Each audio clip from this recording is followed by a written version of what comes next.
ঢ্যাঁড়সের salad খেয়েছো কখনো? একবার আমার মতো এইভাবে বানিয়ে দেখো, দুর্দান্ত হয় খেতে। অল্প তেলে স্বাস্থ্যকর রেসিপি। প্রথমে ঢ্যাঁড়সগুলো ভালো করে ধুয়ে জল ঝরিয়ে ছোট ছোট টুকরো করে কেটে নিয়েছি। এরপর কড়ায় অল্প সর্ষের তেল গরম করে কেটে রাখা ঢ্যাঁড়স দিয়ে নাড়াচাড়া করে ঢাকা দিয়ে দিলাম লো হিটে। 4 থেকে 5 মিনিট পরে ঢাকা খুলে নিয়েছি। ঢ্যাঁড়স অনেকটাই সেদ্ধ হয়ে নরম হয়ে গেছে। এরপর স্বাদ মতো নুন আর একটা বড় সাইজের পেঁয়াজ কুচি দিয়ে নাড়াচাড়া করে আবারও ঢাকা দিয়ে দিলাম 2 থেকে 3 মিনিটের জন্য। 2 মিনিট পর ঢাকা খুলে নিয়েছি।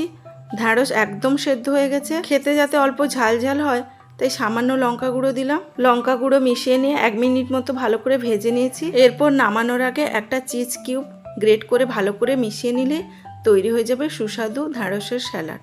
খেতে এত দুর্দান্ত হয়েছিল যে আমি শুধুই খেয়ে নিয়েছিলাম। তবে ভাত, রুটি কিংবা পরোটা সবের সাথেই খেতে দুর্দান্ত হয়। তোমরা বাড়িতে অবশ্যই একবার বানিয়ে খাবে কিন্তু।